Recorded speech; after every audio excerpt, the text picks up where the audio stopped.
Buenas noches a todos. A nombre del Colegio de Pediatría del Estado de México, les doy la bienvenida a esta sesión académica del capítulo Cuautitlán.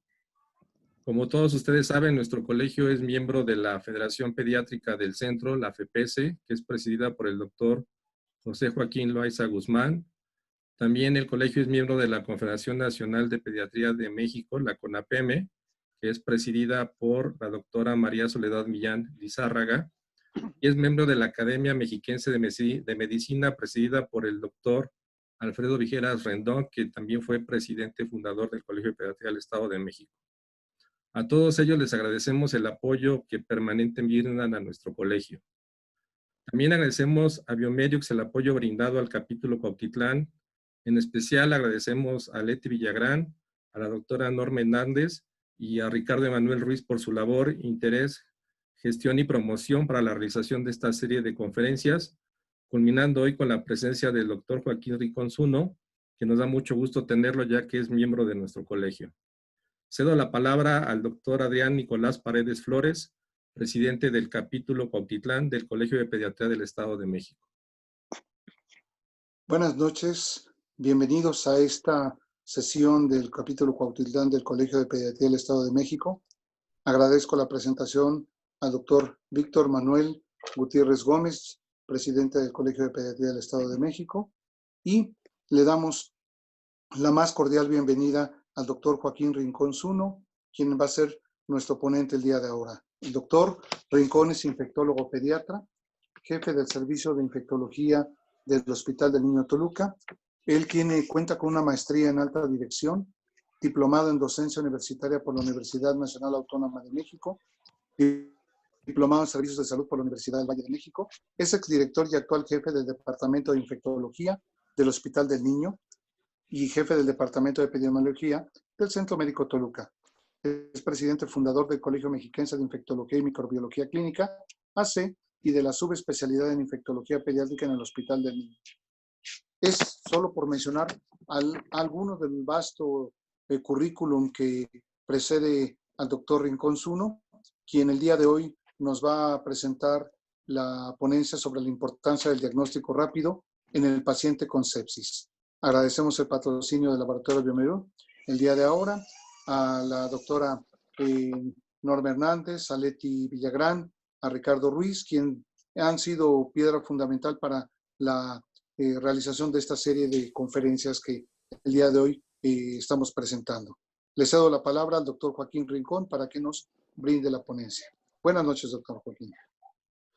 Hola, muy buenas noches a todos. Agradezco la invitación al Colegio de Pediatría del Estado de México, capítulo Cuautitlán, y al Laboratorio Biomediux por invitarnos a platicar algo de lo que hacemos en el día a día del hospital, pero sobre todo platicar algo de lo que más nos apasiona. Si bien es cierto, cuando nosotros hablamos de lo que es en nuestro hospital, tenemos que señalar que nuestro hospital es el pediátrico del Estado de México, el más importante, y yo quiero decir que agradezco mucho que tenemos una gran infraestructura hospitalaria, y como hospital vamos a compartir las experiencias que tenemos dentro del mismo. Entonces, vamos a hablar acerca de lo que es el impacto en el diagnóstico rápido de sepsis. Vamos a señalar algunos aspectos solamente para recordar de lo que nos han dicho y lo que hemos aprendido a lo largo de este tiempo que tenemos en la vida de la infectología acerca de sepsis.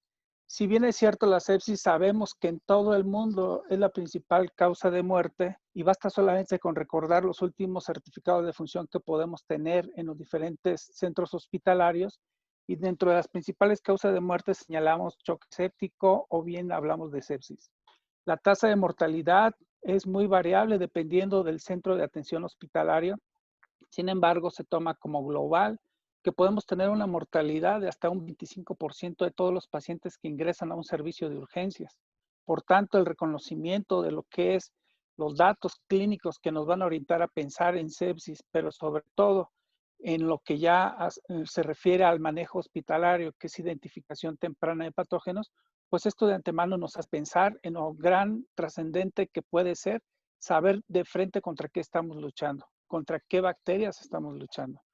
Los costos económicos no son por menos en cada uno. Es cierto, la pérdida de la vida de un solo paciente para nosotros es algo importante, pues debemos siempre señalar que lo que es el hecho de tener costos económicos reconocidos en Estados Unidos de hasta 72,000 casos por año, y dentro de estos 72,000 casos por año que llegan a tener, representa para ellos un costo de 4.8 billones de dólares en gastos. Lo cual, bueno, esto recordemos que en Estados Unidos se maneja mucho por un servicio de atención médica, donde las aseguradoras sociales prácticamente, ellos tienen que aceptar esos gastos que representan y desde luego pues son mucho más elevados. Sin embargo, ahorita cuando presente algunos de los datos de México, nos vamos a dar cuenta que no estamos tan lejos tampoco de ello. Vamos a revisar lo que son nuestras definiciones y tratamientos en pediatría. Y si bien es cierto, a veces cuando hablamos de sepsis en adultos, prácticamente mucha de esa información que sabemos que existe de los pacientes adultos, después acabamos aceptándolas para pediatría y las vamos adaptando. Y eso vamos a platicarlo también a lo largo de esta plática. Vamos a ver cómo esas pautas del adulto precisamente se van tomando a pediatría. Sin embargo, algo que nosotros hemos señalado mucho en pediatría es que la fisiología de un paciente pediátrico varía de un paciente adulto. Entonces, esas cosas nos hace que tengamos nuestras propias guías y eso es sobre lo que hablaremos también un poco al respecto. Si bien es cierto, sacamos una estadística que nos reporta, por ejemplo, en ellos nos hablan de que en Estados Unidos mueren alrededor de 600 pacientes diarios por sepsis con este diagnóstico. ¿Y qué hacemos cuando nos llega un paciente al servicio de urgencias? Cuando nos llega un paciente al servicio de urgencias, pues tenemos que iniciar un manejo. Y muchas veces recordaremos nuestros pases de visita y nos lleva a todos a recordar la residencia médica, donde vemos que iniciamos un manejo empírico que muchas veces tratamos de dar un espectro antimicrobiano suficiente o muy vasto, pero que va a variar y nunca debemos olvidar esa cátedra que llevamos en la Facultad de Medicina, donde nos hablan de ese triángulo dorado de agente, medio ambiente, huésped. ¿Por qué? Porque tenemos que saber ante qué paciente estamos, en qué contexto está nuestro paciente y desde luego conocer nuestra epidemiología hospitalaria y regional. Esto nos da a nosotros lo que es una orientación sobre el manejo empírico. Mucho hablamos de que en China pueda pasar esto, que en Europa pasa lo otro, que en Estados Unidos pasa lo otro. Sin embargo, tenemos que regionalizarnos en México, qué es lo que nosotros tenemos. Los efectos adversos asociados a los medicamentos no son inocuos. Y recordemos mucho que cuando utilizamos, por ejemplo, un glucopéptido como vancomicina asociado a algún aminoglucósido, cuando en algunos casos llegan a utilizar de forma conjunta, los efectos adversos sobre la función renal, pues los vamos a tener presentes. Asimismo, otras interacciones medicamentosas que nos llevan a que tengamos esos efectos en los pacientes y que entonces nos haga pensar y reflexionar muy claramente sobre qué es lo que debemos manejar en nuestros pacientes. Desde luego, nunca olvidamos que en lo que son la escoleta que hacemos en los hospitales, en nuestra formación pediátrica, la toma de hemocultivos es la mejor manera de que podamos nosotros tratar de detectar cuando un paciente nos presenta bacteremias. Y desde luego hablamos y recordarán mucho un término que hoy día se habla de la hora dorada en sepsis. Es decir, ¿qué debo de manejar yo en un paciente en la primera hora?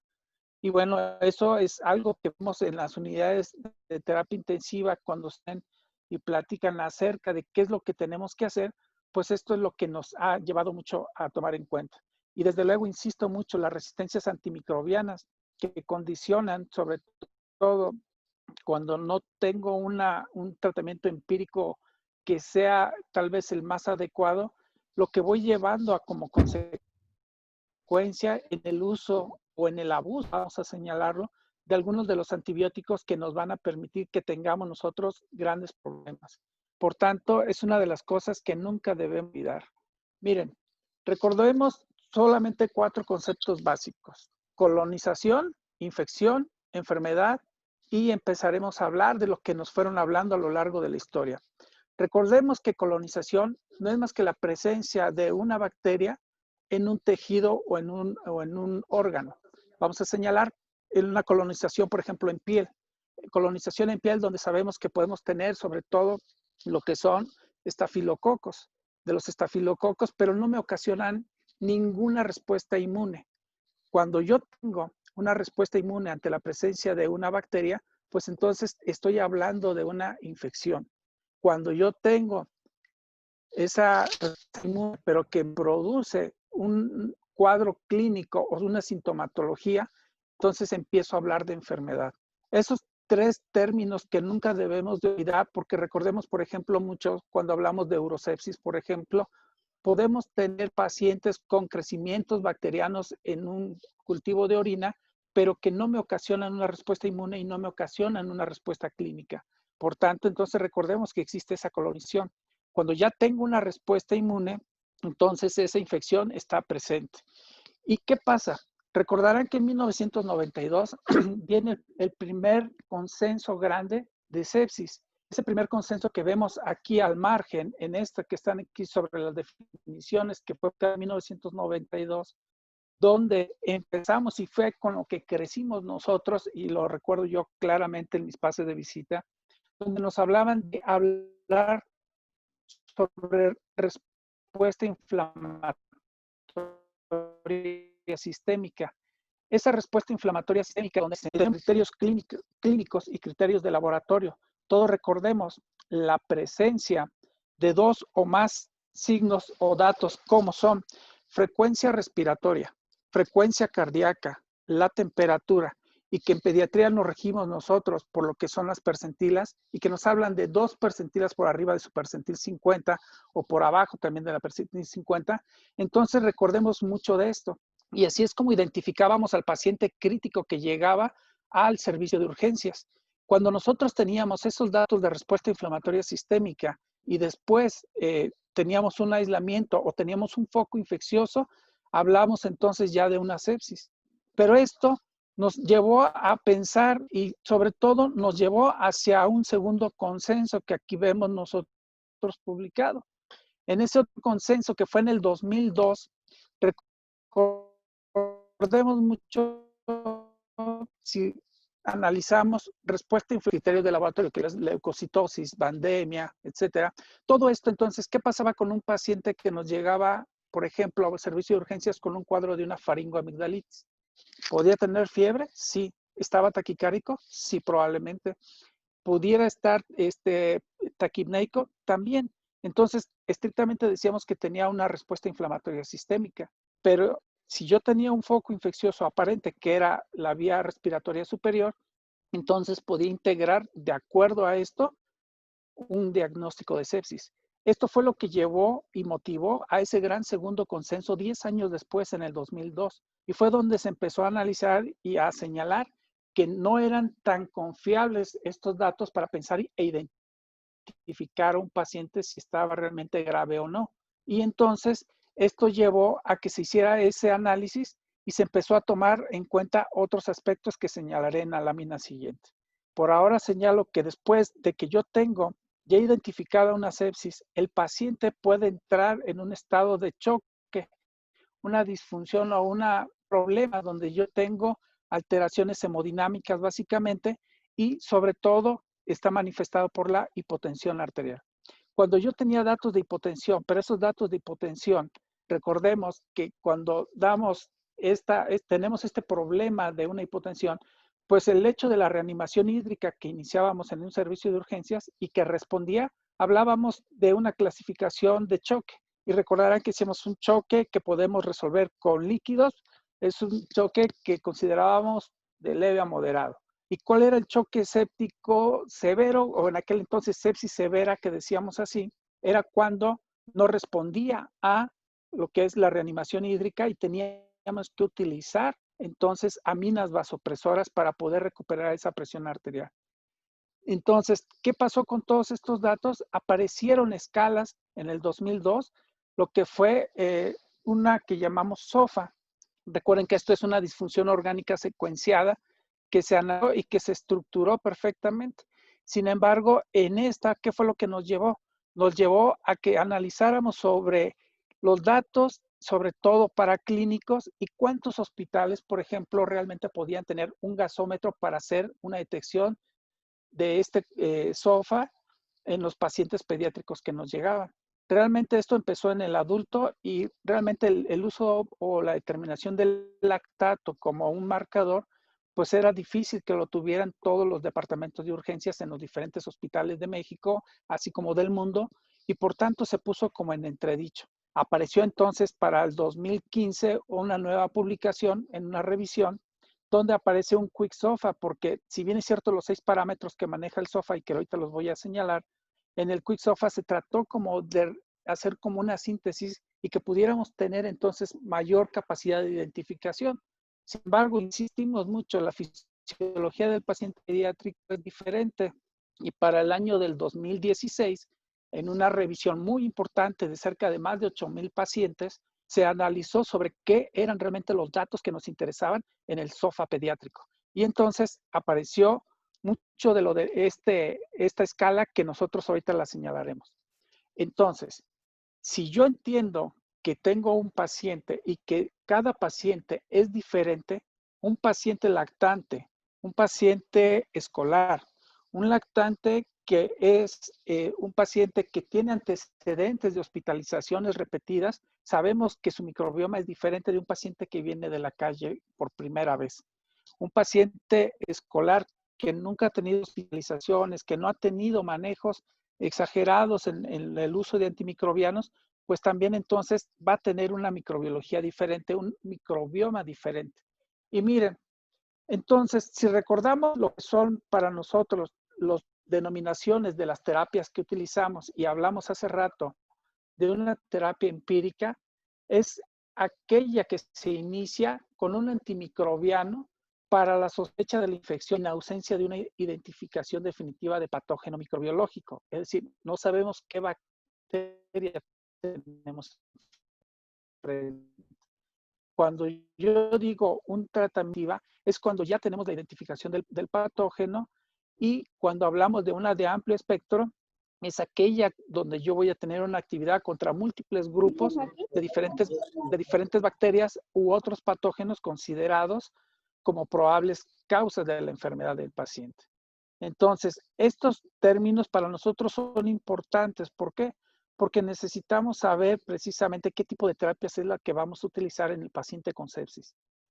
Se necesita, cuando yo voy a utilizar diferentes fármacos o múltiples fármacos, eso es cuando voy a tener más de un agente antimicrobiano para tener una cobertura suficiente.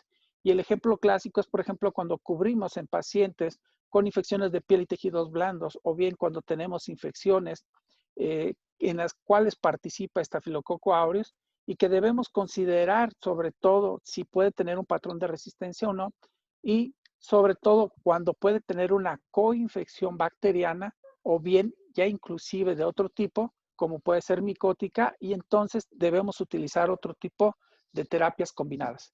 Miren, este es del que les hablaba, el SOFA pediátrico. Este fue publicado en el 2016 y todas las unidades de terapia intensiva pediátricas es sobre lo que más tienen apoyo. Vean ustedes cómo utilizamos variables respiratorias, variables de coagulación o hematológicas, de perfil hepático, de lo que es la función cardiovascular, neurológica y renal. Son 6 parámetros que nosotros analizamos. Le damos una ponderación en puntaje de acuerdo a lo que es lo que vemos en este gráfico, en esta tabla, y vemos cómo va de 0 a 4. Esto entonces, en lo respiratorio, básicamente voy buscando el Kirby, pero para el Kirby yo necesito saber entonces la presión parcial de oxígeno y la fracción inspirada de oxígeno que le estoy dando. Con eso hago ese cálculo que todos recordamos que hacíamos en todas las terapias intensivas que nos tocó rotar. Ver el recuento plaquetario, y de acuerdo al recuento plaquetario que vemos aquí, damos un puntaje. En lo que es la función hepática, la presencia de las bilirrubinas, la alteración que puede tener, también damos un puntaje. Y en la función cardiovascular, pues prácticamente nosotros recordemos que vamos por esa presión arterial y sobre todo esa presión arterial media, que es la que nos va a guiar y que va a variar de acuerdo a la edad pediátrica que nosotros estemos enfrentando en un paciente en el centro de urgencias. El estado neurológico, que nos habla de datos de bajo gasto, o bien la alteración renal básicamente en relación a la creatinina. Y esto sabemos que al haber una vasodilatación hay una hipoperfusión y el riñón es de los principales órganos junto con piel que se van a ver sacrificados, y entonces tendremos esa oportunidad nosotros de poder identificar qué puntaje demos. ¿Y cuál es lo relevante de esto? Lo relevante es que se ha estudiado muy claramente cuál es la correlación con la mortalidad, y esa mortalidad base al puntaje. Vemos cuando yo estoy entre 20 y 24, que es el máximo, tiene una mortalidad de hasta un 65% ese paciente. Y por tanto, eso sabemos nosotros que es de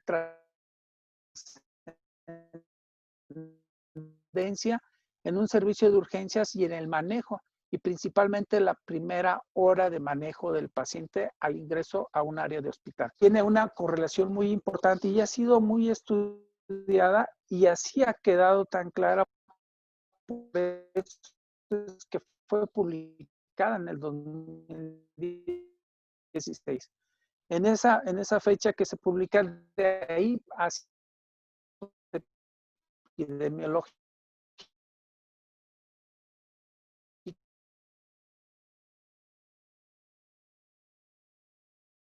nosotros en México, siempre cuando hablamos de resistencia, muchas veces nosotros nos guiamos en algunas redes, como la red ROBEC, que es muy buena y que genera información de las infecciones asociadas a la atención de la salud en el país. Sin embargo, existen otras redes y vamos a platicar un poquito de ellas. Miren, este es un estudio que hicimos en el que participamos, somos ahí coautores en esta publicación, donde en 47 centros de aquí de México, en 20 estados diferentes en un periodo de 6 meses. Nosotros esta publicación la tuvimos a finales de 2018, y fue ya publicada en la revista en marzo 26 de 2019.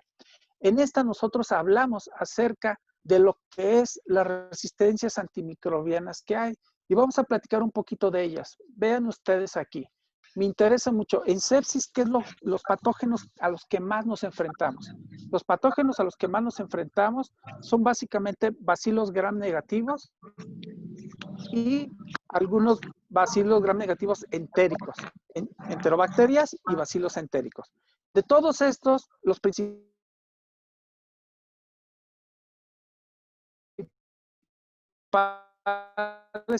todos recordarán esta generación, estas cefalosporinas de tercera generación, pues cómo está entonces con la consecuencia de su uso. Con la consecuencia de su uso, lo que nosotros sabemos que nos va a pasar es que vamos a tener un incremento en las cepas resistentes a cefalosporinas de tercera generación, que por clasificación las reconocemos como cepas productoras de beta-lactamasa de espectro extendido. Y estas entonces, mi opción terapéutica son los carbapenémicos, como lo vemos en la columna que vemos en rojo para imipenem y para meropenem en esta columna de aquí. En esto, si nosotros revisamos, por ejemplo, en aislamientos en sangre, porque aquí tenemos en diferentes especímenes, pero básicamente cuando nos vemos en sangre para Escherichia coli, vemos cómo es muy bajo en pediatría lo que es el patrón de resistencia. Pero si nos vamos a Klebsiella, vean, en Klebsiella igual se mantienen muy bajo, muy bajo afortunadamente. Sin embargo, cuando hablamos de Enterobacter, empezamos a ver que empieza a incrementar. Y básicamente, si recordamos los carbapenémicos como meropenem y imipenem, son antibióticos que los consideramos como una de nuestras últimas balas en el manejo de sepsis en los pacientes. Pero cuando nos hablamos de Pseudomonas aeruginosa, y Pseudomonas aeruginosa lo vemos en sangre, aquí ya nos empieza a preocupar. ¿Por qué? Porque imipenem tenemos un patrón de resistencia en México de hasta un 36%. Y si recordamos que por cánones nos dicen en infectología que cuando un patógeno tiene una resistencia mayor a un 15%, ya no lo utilices porque no va a ser útil, pues entonces empezamos a sufrir. Cuando vemos de meropenem un 20%, pues esto prácticamente sí nos asusta, y es por eso que la investigación ahora sobre nuevos antibióticos asociados a nuevos inhibidores de beta-lactamasa, como puede ser imipenem relabactam, como puede ser meropenem vaborbactam, empezamos a ver que es buscando esa lucha. Y recordarán ustedes que han leído seguramente muchas publicaciones donde hablan de que tenemos la presencia de KPCs, beta-lactamasas que conocemos como KPCs. Y estos entonces empiezan a aparecer mucho ya ahora en México también. Acinetobacter no se diga, tenemos la mitad prácticamente de los patrones de resistencia. por cada 10 Acinetobacter que yo pueda tener, en el país se registra que 5 van a ser resistentes a carbapenémicos y por tanto no lo podemos utilizar, y es cuando acabamos utilizando, por ejemplo, este nuevo antibiótico como puede ser la colistina. Y bueno, esto entonces va a las reflexiones de qué es lo que estamos haciendo. Si vemos aquí, tenemos también patógenos que consideramos multidrogo resistentes, y aquí vemos los porcentajes que encontramos en México, y de posibles extradrogo resistencias que también son de una manera muy importante, pero sobre todo el que más miedo nos da con el uso de tantos antibióticos es que lleguemos a tener, más allá de cepas BLE, llegar a tener con el abuso de los antibióticos, y sobre todo cuando son muchos de los padecimientos que nosotros recordamos como las neumonías en los lactantes, que sabemos que pueden ser a los 2 años hasta un 70% solo de origen viral, pues entonces ese uso de antibióticos como meropenem, vancomicina, como una terapia empírica inicial, pues nos va a llevar a que desarrollemos estos patrones de resistencia que vemos aquí y que llevemos a tener cepas multiresistentes. Esta otra publicación que tenemos también, que fue aceptada en este 2019, el año pasado, fue un análisis de 5 años. Un análisis de 5 años en los laboratorios de México, y donde vemos que precisamente cuando hablamos de Escherichia coli y cuando nos vamos a sangre, que es precisamente las bacteremias, es decir, la presencia ahí en sangre de estas bacterias que nos dan sepsis, vemos cómo la sensibilidad pues, a carbapenémicos se mantienen en un 80%, pero sí nos llama la atención que podamos tener hasta un 20% de resistencia. Pero si vemos de izquierda a derecha, es en el año 2009 a 2010, y si nos vamos hasta el 2018, prácticamente en esos periodos, vemos que el patrón de sensibilidad empezaba a disminuir. Sin embargo, en este último ciclo de 2017-2018, logramos tener una buena cobertura, así señalada hasta en un 80%.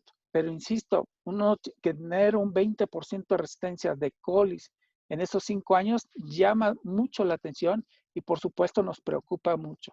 Cuando hablamos entonces también, por ejemplo, de Enterobacter, vean ustedes los patrones de sensibilidad que nosotros vamos teniendo.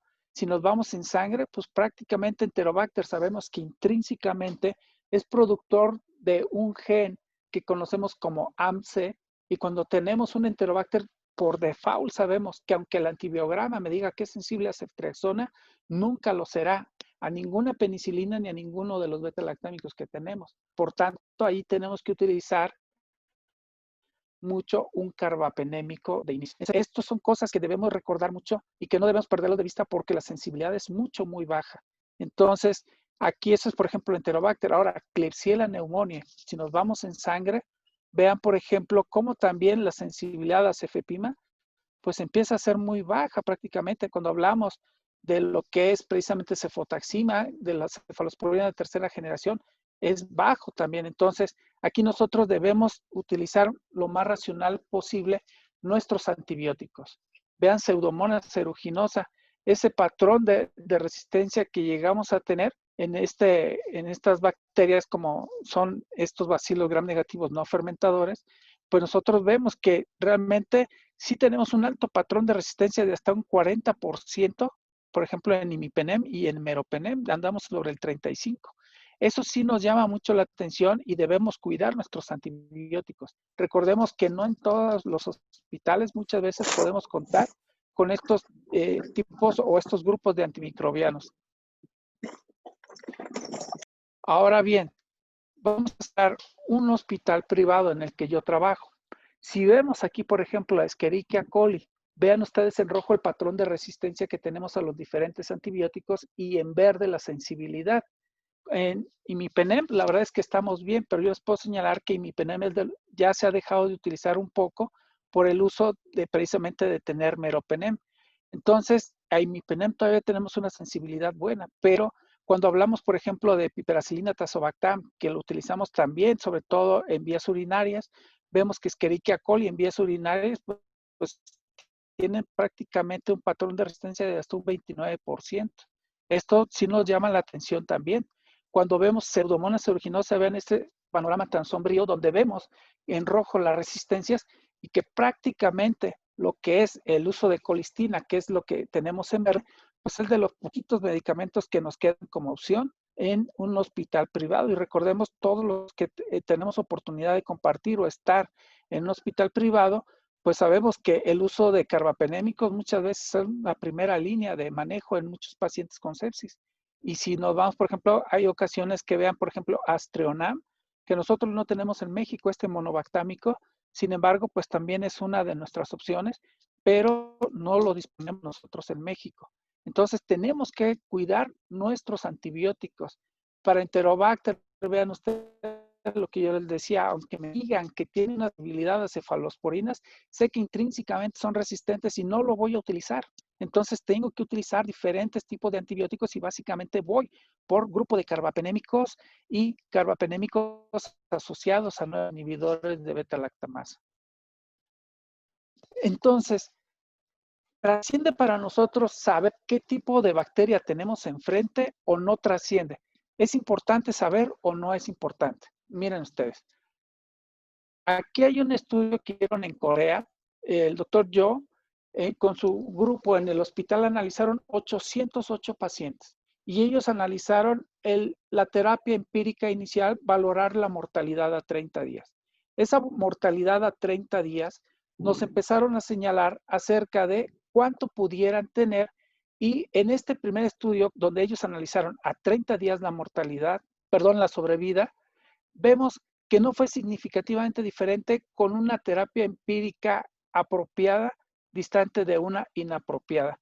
Entonces decían, bueno, es que no impacta mucho lo que yo inicie. Y vemos un estudio de extensión que hicieron los mismos autores y vemos cómo a 180 días, sí lo que es el uso de una terapia inapropiada llevó a tener una sobrevida pues prácticamente baja, muy baja en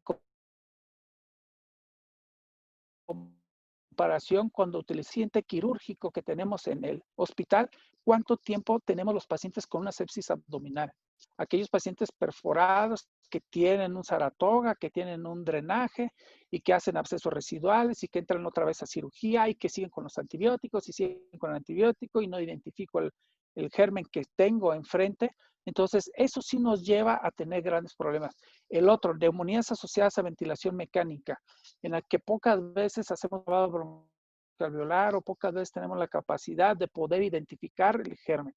Entonces, recordando que muchas de las neumonías asociadas a ventilación mecánica no nos van a ser como tal una verdadera bacteremia. Entonces, eso sí tenemos que tomar muy en cuenta. Infecciones de vías urinarias, todo esto y que nos puedan dar una bacteremia. Este tipo de situaciones, entonces, sí lo debemos de considerar mucho porque la sobrevida va a ser muy importante y hoy día todos los estudios básicamente van sobre la sobrevida.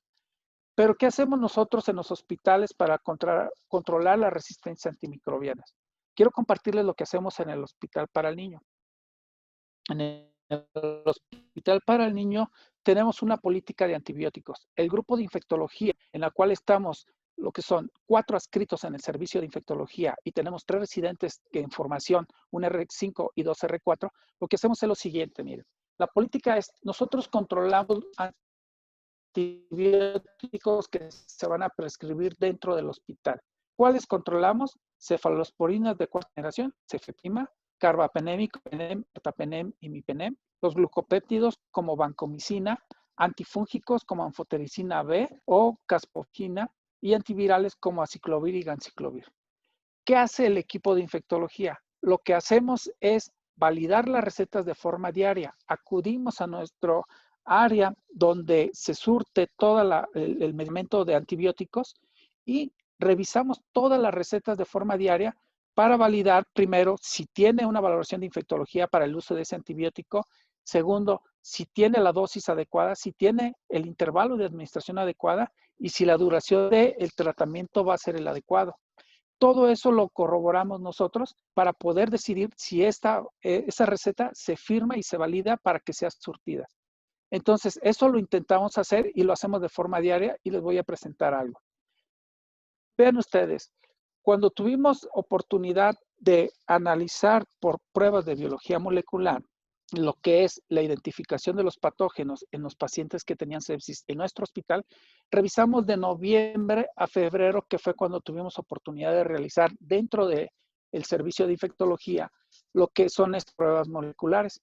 Y quiero compartirles, en el mes de noviembre del año pasado, se revisaron 246 recetas de estos antibióticos. De estas, 57 recetas se tuvieron que modificar. Esto corresponde a un 23% de las recetas que se generan de antibióticos en el hospital, de los antibióticos que he hablado. De estas, ¿cuáles fueron las causas de modificación? Vean ustedes aquí. Vemos cuántas modificamos en dosis, cuántas modificamos porque habían terminado ya el tratamiento.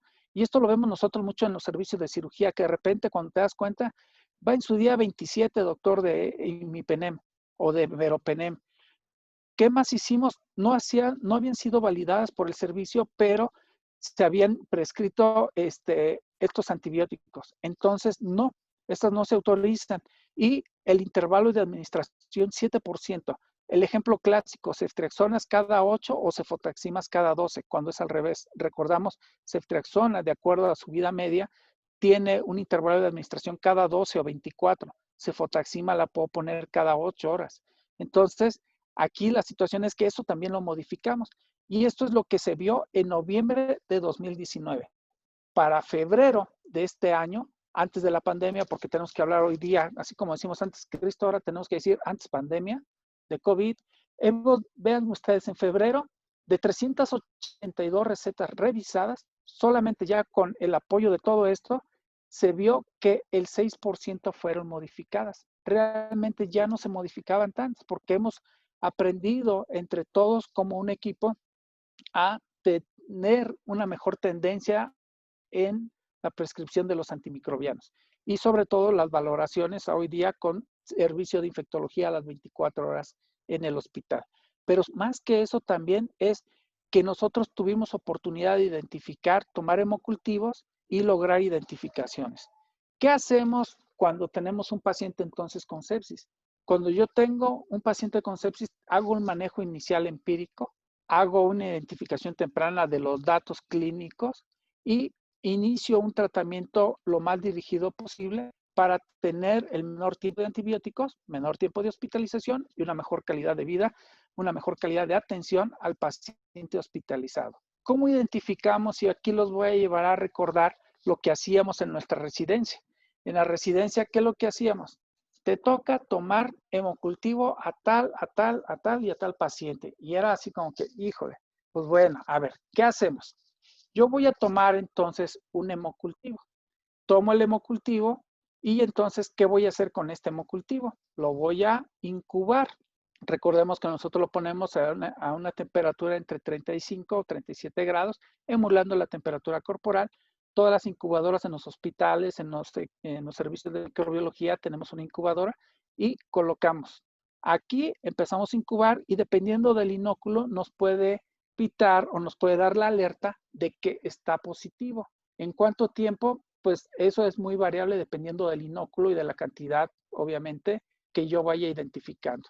Una vez que el hemocultivo me sale positivo, ¿qué voy a hacer? Voy a sembrarlo en las placas convencionales que nosotros manejamos en el laboratorio de microbiología, en medios de crecimiento o medios nutritivos para que crezca todo, en medios selectivos para tratar de identificar y medios diferenciales. Entonces, ahí voy tratando de hacerlo poco a poco. ¿Qué hacemos como servicio de infectología? Intentar ir por las mañanas, revisar las placas de los cultivos que fueron positivos y con esto nosotros nos damos una idea al buscar en una tinción de Gram si tenemos bacilos gram negativos, si tenemos cocos gram positivos o si tenemos diplococos gram positivos, diplococos gram negativos, etc. Y eso nos da una orientación a nosotros en lo que tenemos una identificación. La identificación que sigue, una vez que ya tengo yo el crecimiento bacteriano en una placa, voy a tomar un inóculo de esa colonia que ya se creció y lo voy a meter, esa colonia, en una placa del VITEC, que es el método semiautomatizado que manejamos en el hospital para niños. Puedo meter en otros hospitales, tienen el microscan, o hay quienes pueden tener otro tipo de equipo semiautomatizado, ¿sí? Como puede ser Phoenix, que son de los más nuevos. De estos, entonces, yo lo voy a inocular en la placa y lo voy a meter a identificar en el VITEC. Y una vez que en el VITEC se identifica de acuerdo a las bioquímicas que se va teniendo, me va a dar el reporte del patógeno que tengo y una sensibilidad en base a microdiluciones que también me lo puede ir dando y me puede identificar en algunos casos los fenotipos que pueda tener una bacteria. Esto es lo tradicional que tenemos todos en la mayoría de los hospitales cuando son de segundo y tercer nivel. Esto entonces vamos a compararlo. Y recuerden, ¿cuánto tiempo? Si ahí me dicen, toma un hemocultivo con las mejores habilidades, ¿cuánto me tardo en picar a un paciente y tomar la muestra de sangre? 15 minutos, vamos a pensar en lo más adecuado, que soy muy bueno para picar a un paciente. ¿Cuánto tiempo para llevar ese hemocultivo al laboratorio? ¿Cuánto tiempo en registrar y colocar en la incubadora, en el back alert? Nos llevamos 45 minutos aquí. Después del procesamiento del cultivo, sembrar en los agares que obtenemos, realizar un frotis, incubar otras 24 horas, de ahí tomar colonias para inocular en las placas de Vitek y después recabar un resultado del Vitek entre 8 y 12 horas promedio. Eso es promedio. Pero ¿qué pasa entonces? ¿Qué opciones tenemos? Tenemos un método de biología molecular que nos permite a nosotros hacer una identificación más temprana. Esa identificación más temprana, ¿cómo la podemos hacer? De la siguiente manera, y les voy a platicar aquí lo que hicimos en el servicio de infectología del hospital. ¿Qué hicimos? Tuvimos oportunidad de tener acceso a 63 points, que son los que utilizamos para identificación por biología molecular con este equipo de FilmArray, y lo estudiamos de noviembre a febrero. Ustedes vieron el impacto en lo que fue reducción de recetas modificadas. De esto, ¿qué fue lo que hicimos? Miren, cuando tenemos biología molecular, el reporte de estos equipos me permite identificar genes de resistencia. Si es productor de KPCs, sé que los carbapenémicos no me son útiles. Si yo tengo gen MEC-A, sé que Staphylococcus aureus va a ser resistente a oxalina. En México lo que tenemos ahorita mucho es clindamicina, que es lo que utilizamos porque dicloxa IV se nos dificultó conseguirlo. Y entonces, si yo tengo gen MEC-A, en ese momento hago un viraje a vancomicina porque sé que clindamicina ni dicloxacilina servirían. Si yo tengo genes de resistencia VAN A o VAN B para enterococos, sé que puede ser resistente a vancomicina y tendré que utilizar otra opción terapéutica. ¿Qué voy a identificar? Estos patógenos en bacterias gram positivas, en bacterias de gram negativas, este panel de identificación que puedo tener y agentes micóticos. Entonces, esto es algo muy bueno porque podemos identificarlo de la siguiente manera. Vean ustedes, nosotros qué tuvimos con todos estos estudios, este estudio que hicimos de los pacientes.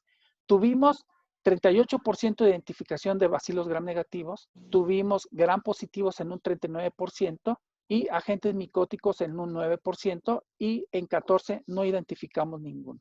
Siempre que tomamos un estudio de biología molecular, lo comparamos con lo que hicimos en el laboratorio de microbiología. ¿Cuáles fueron nuestros patógenos aislados? Encontramos enterobacterias como Klebsiella, coli, Enterobacter, bacilos gram negativos no fermentadores como Pseudomonas aeruginosa, pero sobre todo encontramos lo que fueron cocos gram positivos, dentro de ellos Staphylococcus coagulasa negativos, que fueron en 14, y Staphylococcus aureus en 6. Tuvimos identificación de agentes micóticos. Si nosotros lo vemos en otro gráfico en porcentajes, vean ustedes aquí, corresponde E. coli prácticamente a un 17%, los estafilococos en un 14%, y después tuvimos identificaciones de Staphylococcus aureus y de Klebsiellas en un 6-8%. Todo esto entonces, ¿a qué nos lleva? El número de identificaciones. Hoy día, cuando nosotros tenemos un crecimiento bacteriano en un paciente en sangre, muchas veces los laboratorios de microbiología lo que nos dicen es lo siguiente: 2 patógenos es contaminación. Eso ya no se los voy a trabajar, doctor. Y hoy día la FDA nos pide, sobre todo por la introducción de nuevos antibióticos, que estudiemos hasta 4 cepas que puedan ser aislados en un paciente. Por tanto, en esta técnica de biología molecular, identificamos en un 70% solo un solo patógeno, un 9% 2 patógenos, 3 patógenos en un 5% y 2% en 4 patógenos. Esto entonces es algo que nos ayuda mucho porque tenemos que hacer caso de todo lo que estamos viendo porque es la consecuencia del uso de los antimicrobianos. En el laboratorio de microbiología, ¿qué fue? 78% un solo patógeno, 8% 2 patógenos, 9% me dijeron, ¿sabes qué? Está contaminado y un 5% no hubo aislamiento. Entonces, si comparamos uno con otro, vemos que tuvimos mayor capacidad de identificación por las técnicas de biología molecular.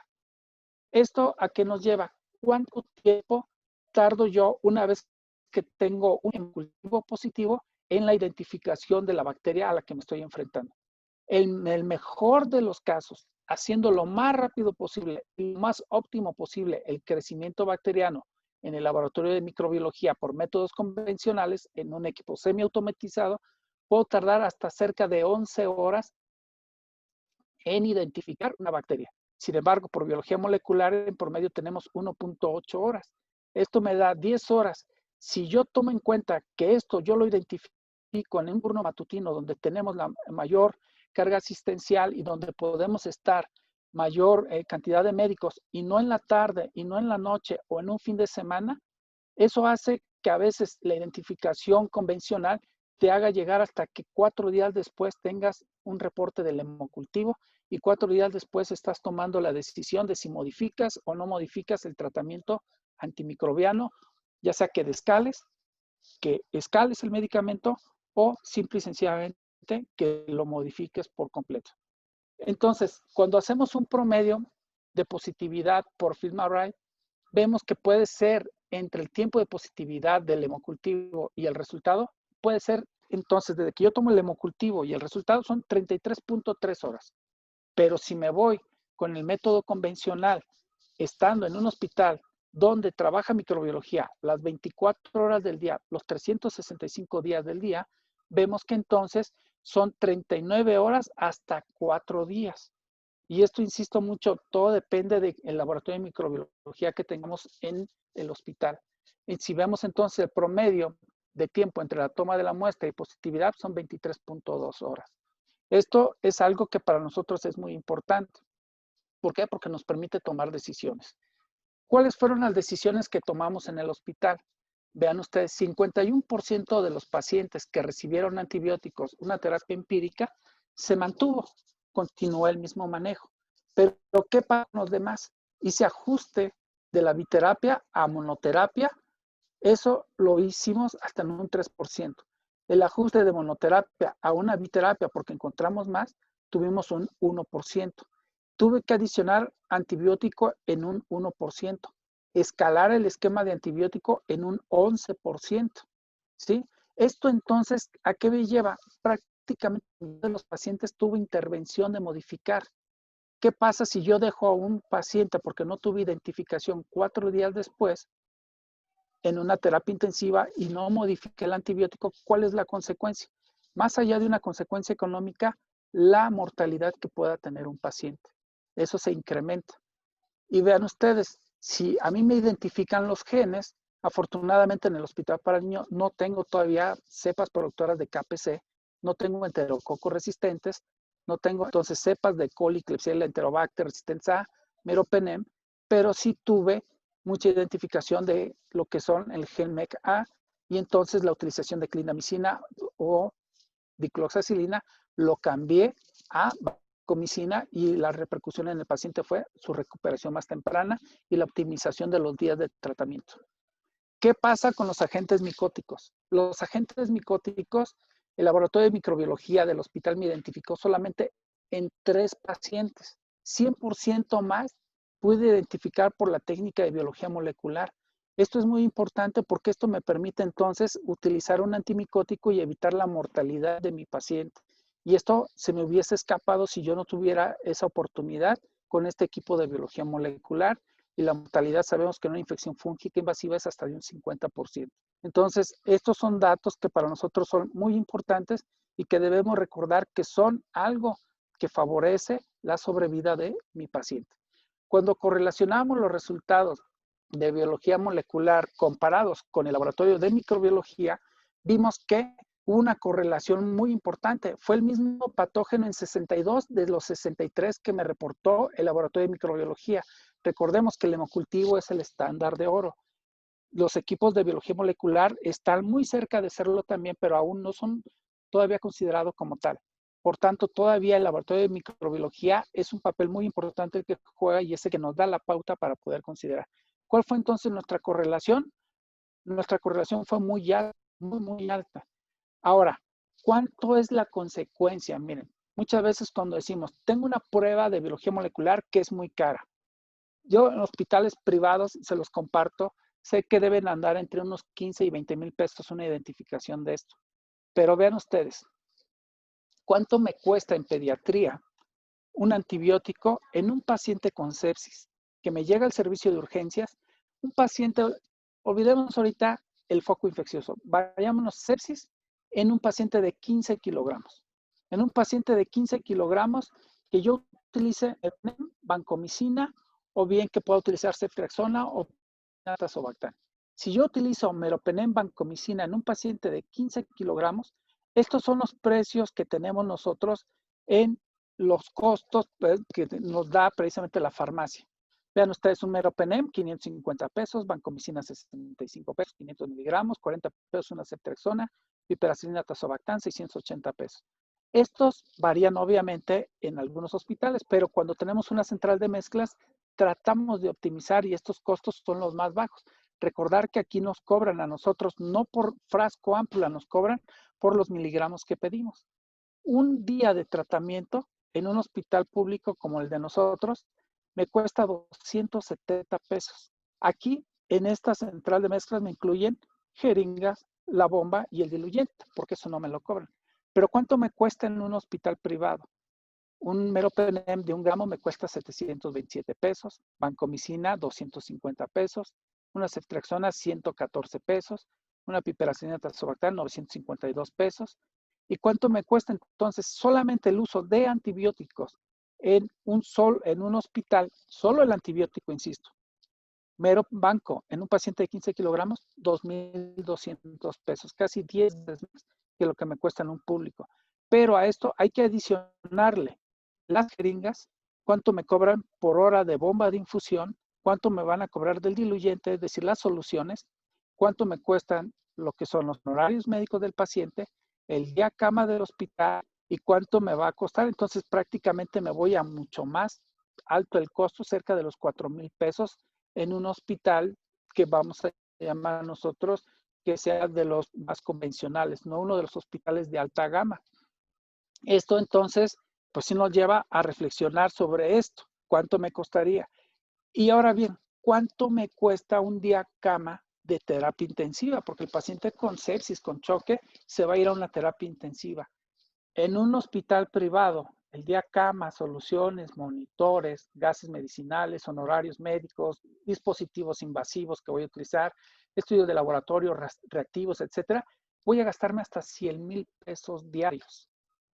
¿Cuánto me cuesta en un hospital público? Diríamos, es que es muy barato en un público. No, no. Esto de 34,500 pesos era lo publicado en el 2016. 34,500 pesos le cuesta un hospital público como el Seguro Social, vamos a decirlo así. En el 2020, ¿cuánto salió en la Gaceta de Gobierno? Publicada en este año de 2020, los costos en la tarifa de un hospital.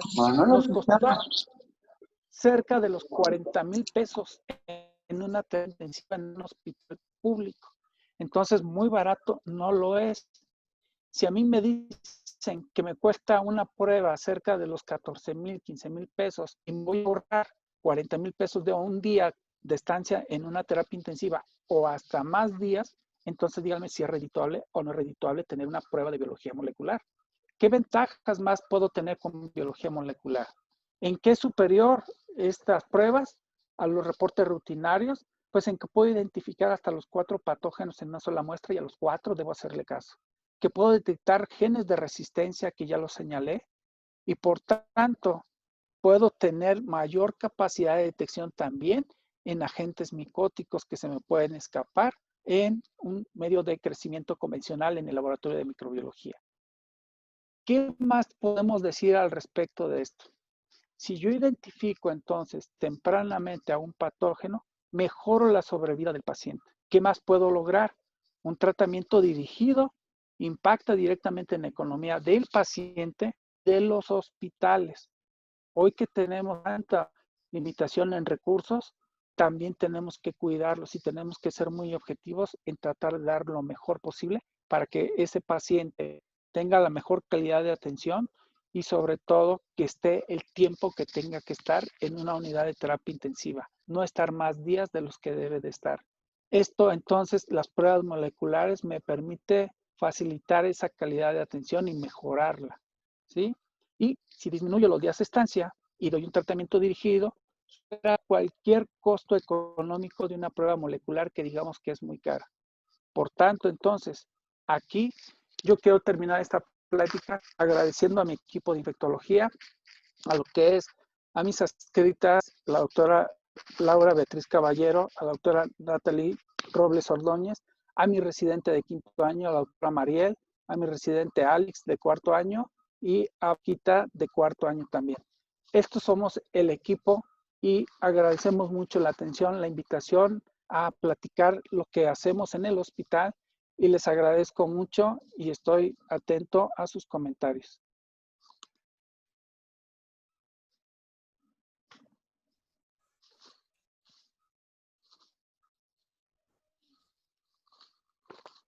Doctor, en lo que empezamos a recibir las preguntas de los médicos de la audiencia, ¿podríamos saber específicamente en qué hospitales actualmente se encuentra con este tipo de tecnología, doctor?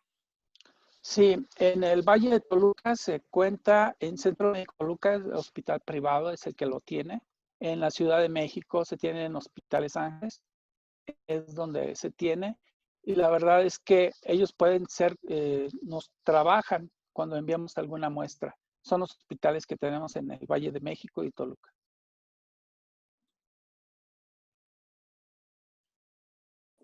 Muy bien. En otras patologías, independientemente de sepsis, ¿qué otro tipo de muestras se pueden llegar a utilizar para procesar con este tipo de paneles, doctor? Esa es una pregunta muy buena, doctor, y voy a comentar lo siguiente. Ustedes vieron que hablé de cuántas horas para identificar en un paciente con sepsis, es decir, aquel que hace bacteriemia y que identifico en sangre. Pero si yo tengo un paciente con una neumonía y tengo posibilidad de hacer una prueba del panel de neumonías en el que yo voy a identificar en 1.6 horas los patógenos o el patógeno que tenga una neumonía asociada a ventilación mecánica, eso es, tomo la muestra del aspirado bronquial o un lavado bronquialveolar y lo meto directo al panel, al equipo, y en menos de 2 horas tenemos el resultado.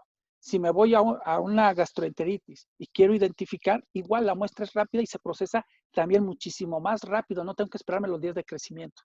¿Qué otro panel tenemos? El de neuroinfecciones. Ese para mí es muy, muy importante. ¿Por qué?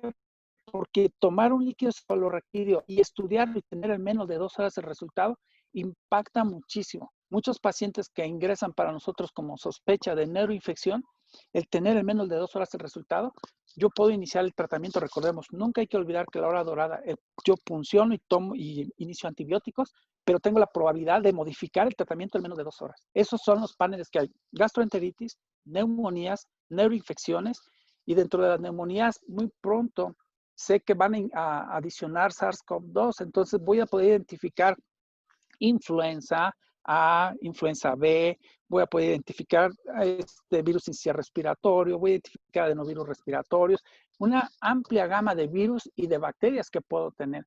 Entonces, y miren, esto impacta muchísimo hoy día con lo que tenemos de COVID.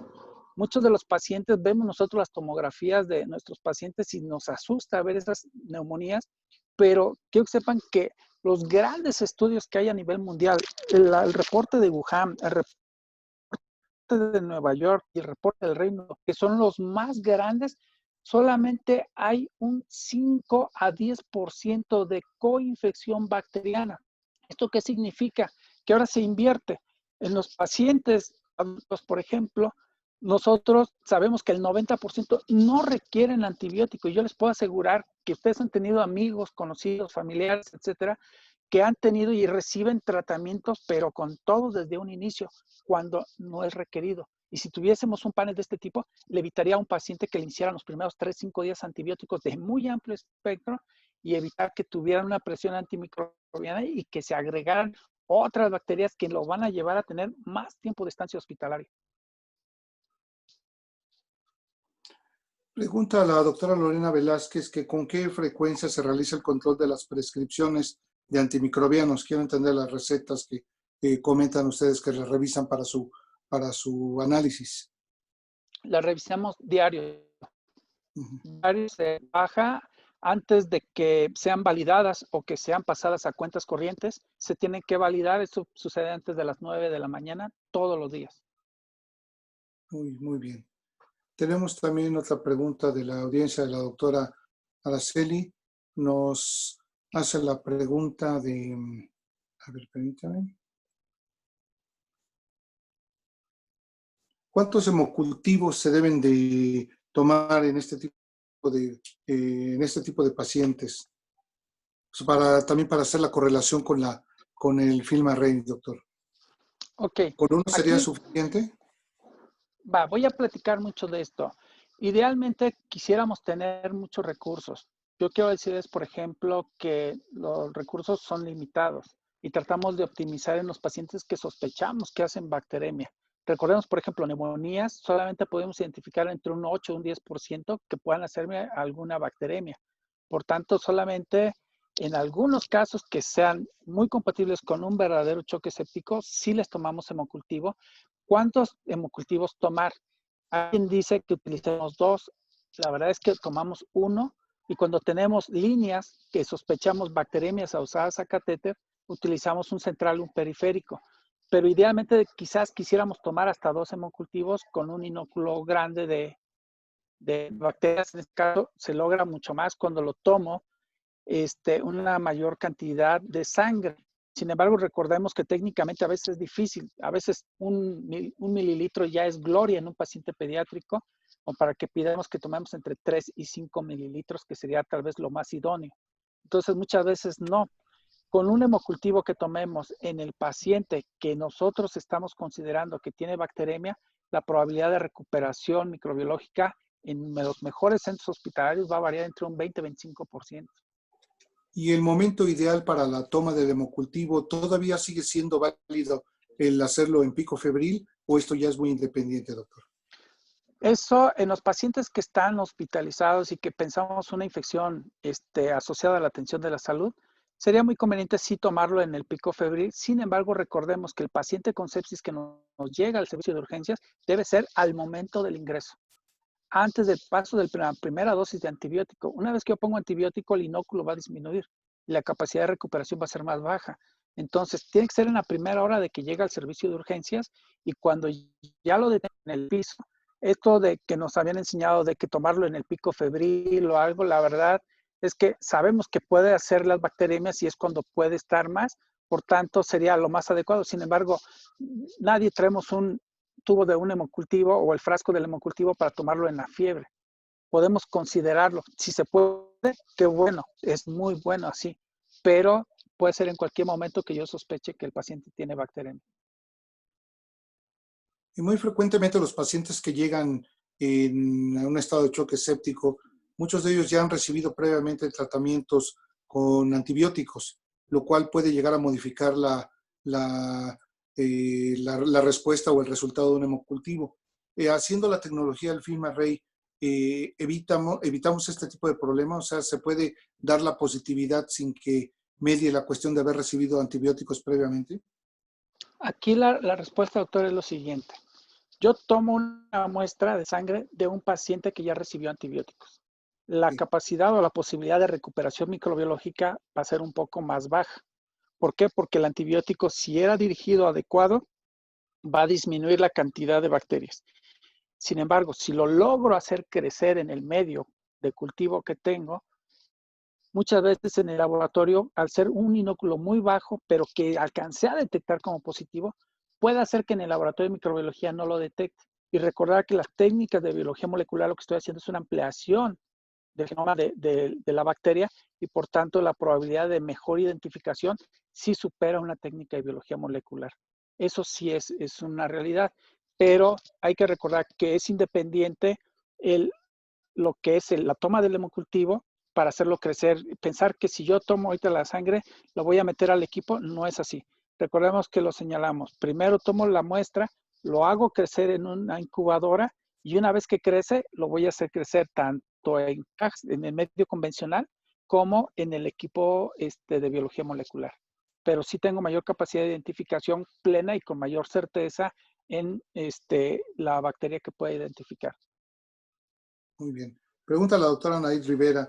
¿En el Hospital para el Niño ya realizan el FilmArray o se está enviando la prueba a algún hospital externo? Esta prueba de FilmArray tuvimos oportunidad de que nos lo dieron en un comodato, nos lo dieron en donación y fue del modo de que pudimos trabajar estos resultados que yo presenté. Fue una donación que tuvimos, esperamos y ojalá nos puedan donar muchos más todavía para poder seguir haciendo este trabajo dentro del hospital. Es una técnica que buscamos que podamos tenerla en un futuro muy próximo en el hospital. No la tenemos ahorita. Ok. Pregunta el doctor José Joaquín Loaiza. El porcentaje de aislamiento bacteriológico con esta técnica de FilmArray y qué mortalidad tiene. El porcentaje de aislamiento lo vimos nosotros en la correlación de microbiología con esta técnica de biología molecular, fue prácticamente de un 98.7%. La mortalidad, aquí es muy importante recordar la clasificación que dimos en un inicio. Cuando nosotros utilizamos el Pediatric SOFA, nosotros sabemos la mortalidad que puede tener, a mayor puntaje, lo señalé, puede ser mucho mayor. Cuando yo tengo una identificación, pues entonces depende del patógeno al que me esté enfrentando. Porque si yo tengo, por ejemplo, una Pseudomonas aeruginosa y de forma inmediata me reportan a mí que es una cepa BLE y yo estoy utilizando y sabemos que las cepas BLE pueden ser variables y un CFPIME puede ser sensible en algunos casos y en otros no, y estoy utilizando CFPIME, la mortalidad va a disminuir porque en ese momento yo puedo ir a cambiar a un carbapenémico. Entonces la mortalidad ahí sí no la podemos asociar si yo lo identifico o no lo identifico, sino cuál es la intervención que tengo como médico en la utilización de un antibiótico dirigido una vez que he identificado el patógeno. Muy bien. Ya no hay ninguna pregunta ahorita en el chat. Doctor, pues agradecemos al doctor Joaquín Rincón Zuno su excelente ponencia. Consideramos que tuvimos una muy buena audiencia el día de ahora. Agradecemos mucho el patrocinio del Laboratorio Biomerum, la oportuna acción de Leti Villagrán, de la doctora Norma Hernández, de Ricardo Ruiz, y de nuestro presidente del Colegio de Pediatría del Estado de México, el doctor Víctor Manuel Gutiérrez Gómez. Le agradecemos mucho, doctor Rincón, su gran ponencia y estamos pendientes para futuros pláticas y ponencias con usted, por favor. Muchísimas gracias a todos. Muy buenas noches.